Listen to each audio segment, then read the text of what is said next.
Let us consider question number 9. It reads, simplify the following by rationalizing the denominator. So we have a root 2 plus root 5 all over root 10. Now in rationalizing, what we do is to ensure that we don't have a surdic denominator. So we don't want a denominator that has roots. So how do we rationalize? We multiply both numerator and denominator by the conjugate of the denominator. So here, the denominator is root 10. It's just a single term denominator. So multiply both numerator and denominator by root 10. Over root 10. Now remember, when multiplying, ensure that you put parentheses over this, because this 10 is going to be distributed. It's going to affect root 2, and it's also going to affect root 5. So let us multiply. From the numerator, root 10 multiplied by root 2 gives root 20, right? Then plus root 10 multiplied by root 5 gives root 50, all over root 10 multiplied by root 10. Now listen to this. Root 10 multiplied by root 10 is something like this, and this will give us root 100, and this will result to 10. Square root of 100 is 10. So when you have two same roots multiplying each other, root 10, at the end of the day, you get 10 as your answer. Root a multiplied by root a will give you a. Root b multiplied by root b will give b. As long as what is contained in the radical are the same, you end up getting the number. So root 10 multiplied by root 10 is 10.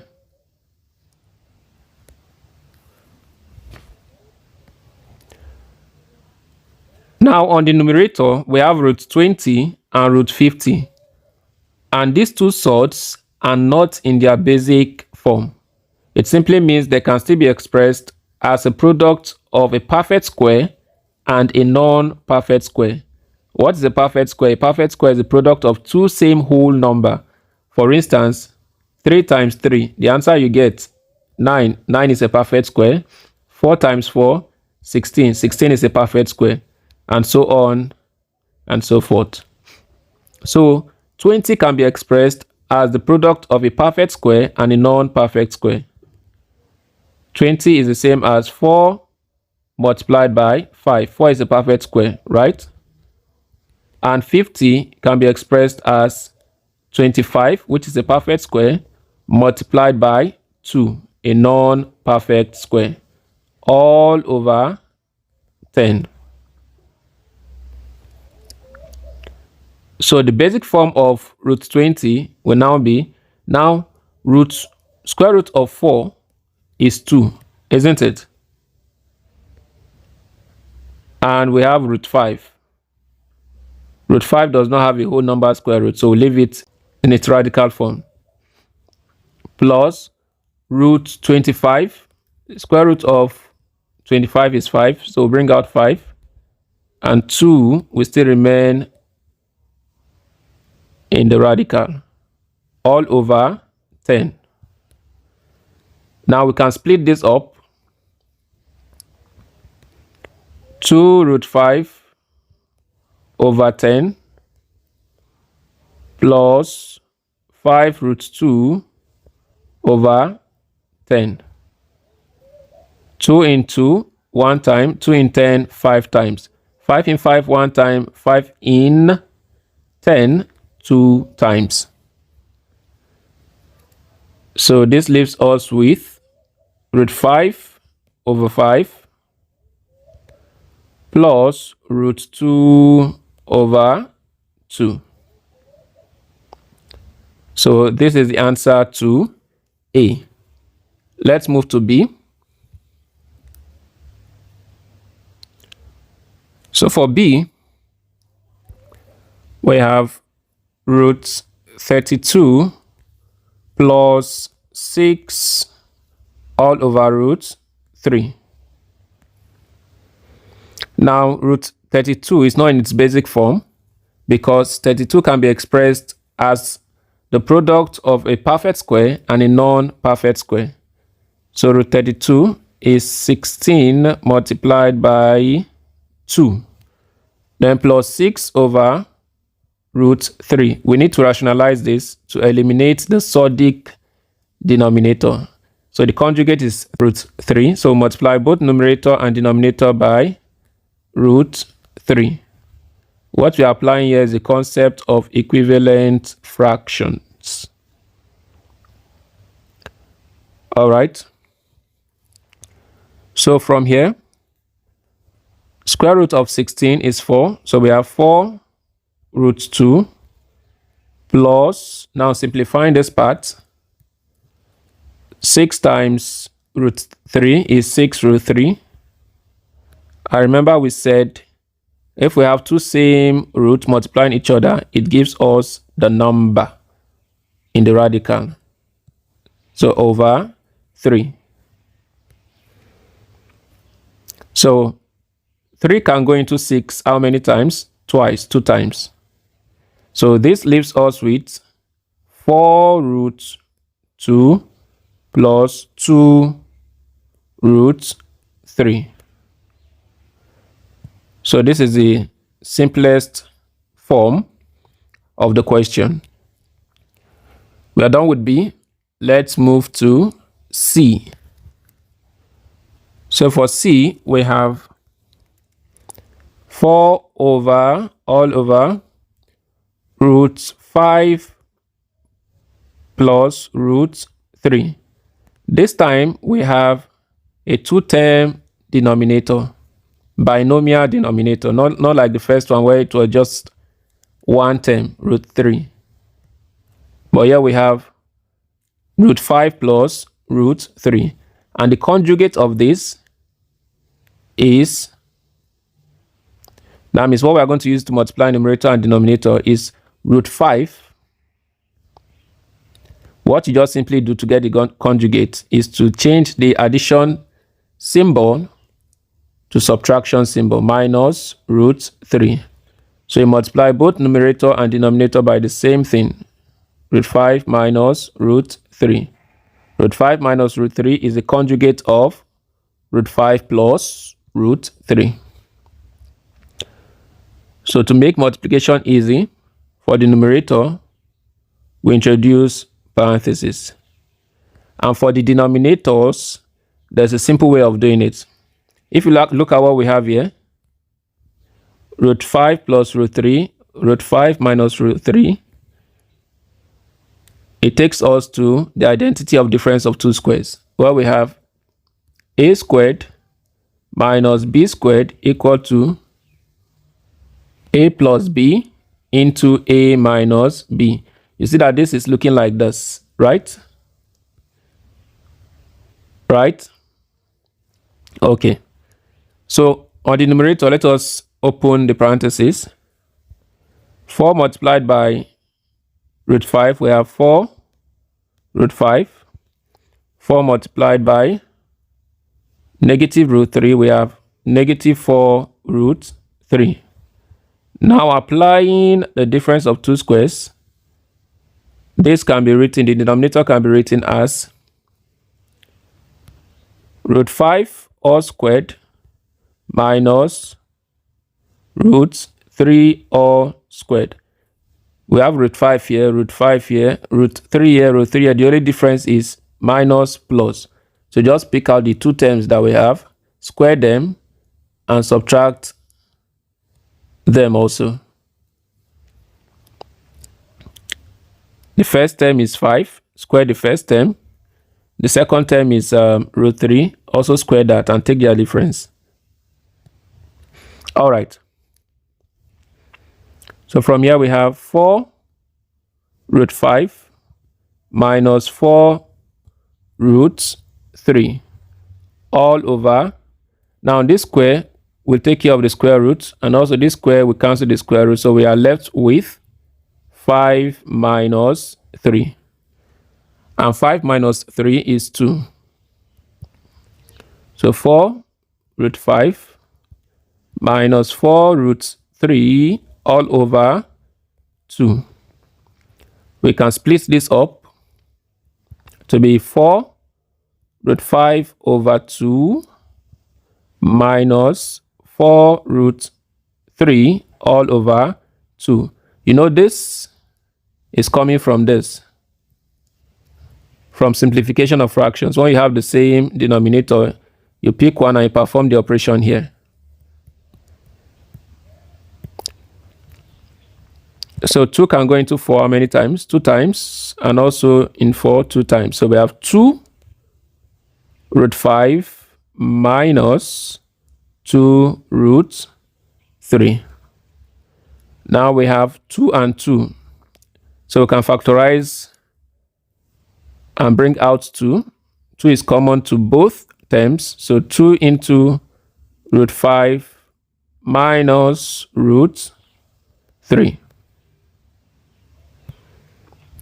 So this is the answer to C. Let us proceed to D. D, what do we have? We have 2 all over 2 root 3 minus root 7. Again, the conjugate of this will just be writing the same thing but changing the minus sign to plus sign. So we have 2 root 3 plus root 7 all over 2 root 3 plus root 7. Again, for easy multiplication, you introduce the parentheses. All right. So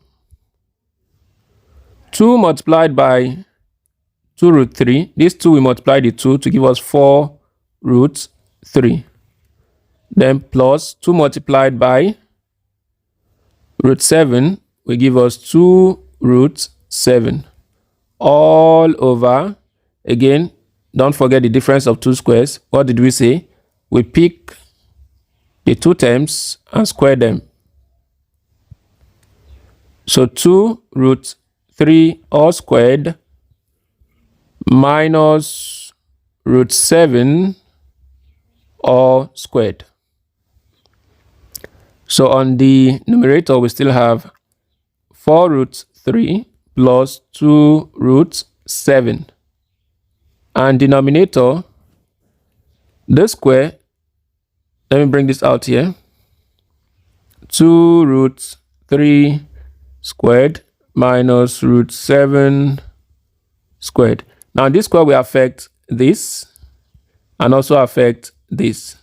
So 2 squared is 4, and the square of the square root of 3, square will cancel square root, so we'll be left with 3. Then the square will cancel the square root here, and we have 7. So what do we have? We have 12 minus 7, right? And this gives 5, isn't it? So 12 minus 7 here, which is 4 root 3 plus 2 root 7 all over 5.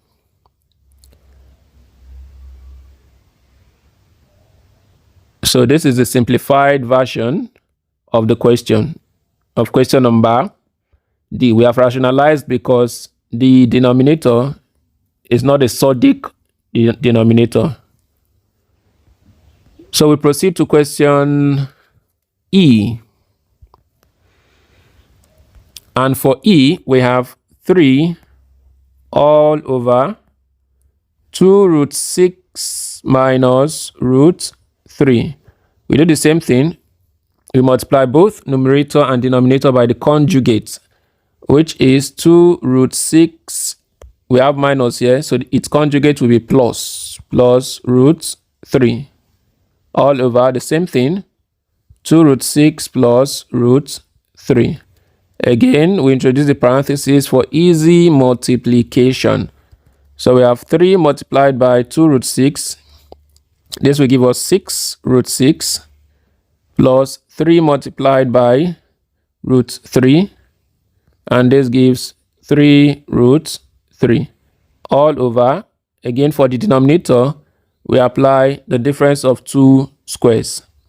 So 2 root 6 all squared minus root 3 all squared. And this gives, from the numerator, we still have 6 root 6 plus 3 roots 3 all over. Now this square will affect this, so we have 4. 2 squared is 4. Then the square will cancel the square root here.